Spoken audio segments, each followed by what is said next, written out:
Greetings, YouTube! The Doctor is in. Dr. Urius Papers here, coming at you with another commentary on Dungeons and Dragons. And today we are going to be talking about the spell Wardaway from Forgotten Realms, Heroes of Faerun.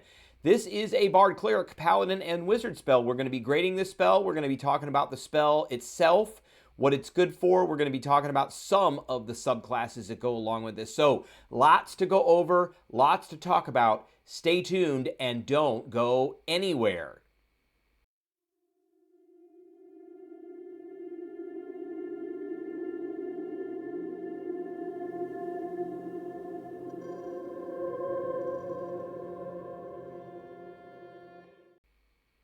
All right, before we begin, don't forget to hit that subscribe button if you like this video, the like button. If you have any questions or comments, please leave a question or comment. Don't forget to hit the notification bell, and don't forget to share this video. All right, Wardaway is a first level spell, and like I said, it is usable by bards, clerics, paladins, and wizards.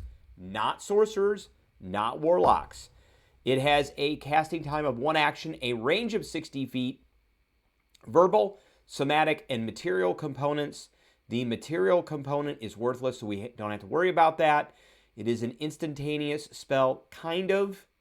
And it is one of my favorite schools, Abjuration, and we'll talk about why. It's a con save, not my most favorite, and it does force damage, which is pretty good. So it's first level spell. You hurl a disorienting magical force towards one creature within range, which is 60 feet. The target makes a Constitution saving throw. Constructs and undead automatically succeed on this save. Don't know why they picked that. It is what it is, but they picked constructs and undead to essentially be more or less unaffected by this. So on a failed save, the target takes 2d4 force damage, which is 5. It's not a lot of damage, but it is force damage. Very few things are resistant to force damage. Its speed is halved, which is good, until the start of your next turn. If you knock something prone and have their speed or reduce their speed even more, they may not be able to even stand up. So that can fit into a build of that caliber. And on its next turn, it can only take an action or bonus action, but not both. On a successful save, the target takes half as much damage only, so none of the other stuff. And then we can upcast it for an extra 2d4 for every slot above 1 for another 5 points. So if you were to cast this at 9th level, it would do about 45 points of damage, which is not comparable to some other spells. Wouldn't suggest doing that. I like this spell. It's a nice little spell. We're going to give it a straight B. It's a good spell for first through like 4th level characters. It could have its uses higher levels. It is having the speed. It is limiting their action economy. Those are all good things. And it's Abjuration. Let me keep pointing that out. It is Abjuration. So I do like anything that controls movement, does action economy control, pushes, pulls, forced movement, things like that. Now, this spell, to me, this spell seems like the little cousin of Tasha's Mind Whip.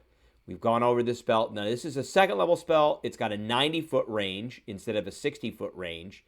It's only verbal. It is usable by sorcerers and wizards. So wizards can use this spell, and they can use Wardaway. This one, it says it lasts for a round. The other one essentially lasted for a round, too. So it said its speed is halved until the start of your next turn, and on its next turn, it can only take a bonus action. So this Tasha's Mind Whip is an intelligence saving throw, not a con save, so that's a step up. It does a little bit more damage, but again, it is a 2nd level spell, so I would expect that.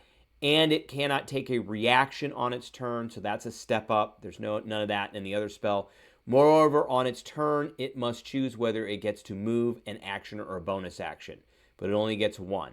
And on higher levels, you can target an additional creature. And everybody has to be within 30 feet. So that's kind of a step up, too. So Wardaway is a mini version of this. One thing Tasha's Mind Whip does not do is does not have their movement. And, you know, if you were to cast Wardaway on something, a creature, have its speed, and it was standing in difficult terrain, it's gonna have some problems. It's gonna have a lot of big problems. And if it's prone at the same time, it's gonna have even more problems. All right, so we're giving this a B, I think a B minus. So let's talk about some of the subclasses I think go well with this. We got Bard here, and of course my favorite is Bard of Eloquence, because we like the unsettling words, because this is a con save, we want to be able to penalize that. So there you go. We could penalize it with an inspiration die, subtract that roll from their next saving throw. We've got the Cleric. This one's a hard one. There isn't one that like clicks into place with this spell. Our Arcana Domain kind of goes with flavor-wise what this does. But none of the abilities really do anything that would make this spell better. And finally, of course, because this is an abjuration spell, we're going to go with the Abjure. You could go with the Diviner as well. The Diviner could roll one of the D20s, a low roll from Portent, and give them an automatic fail on a saving throw. I would think at higher levels you would want to save that for a higher level spell like a Hold Monster or a Domination or something like that. But with the Abjuration Wizard, we get the Arcane Ward. So we can actually heal our ward with the spell when we cast it. So if we cast it as a first level spell, then it gets twice the level, 2 hit points. If we cast it as a second level spell, it gets 4 hit points, so on and so forth. We can project the ward, all of that. So all in all, I think this is a pretty good spell for lower level. It still has some of its potential at higher level, particularly because it's having speed. And like I said, if you can get this on something successfully that is in difficult terrain, or a spell like Entangle or Spike Growth or something like that, where it's not necessarily difficult terrain, but it is causing their movement to really be hampered, and then you knock them prone, that is a pretty massive win, because they may not be able to get up at the end of it. And then, also I will say there's other spells and other effects that will take away from the movement speed of something. So if it's got a 30-foot movement, you have it to 15, and then you hit them with that, and you take away 10 feet of their movement. Now they got a 5-foot movement. They're really not going anywhere in difficult terrain at all. And then it is very much like Tasha's Mind Whip, where it does limit action economy quite a bit. All right, that is the spell. That is the video that I have for everybody today. I appreciate everybody tuning in, and I will catch everybody later.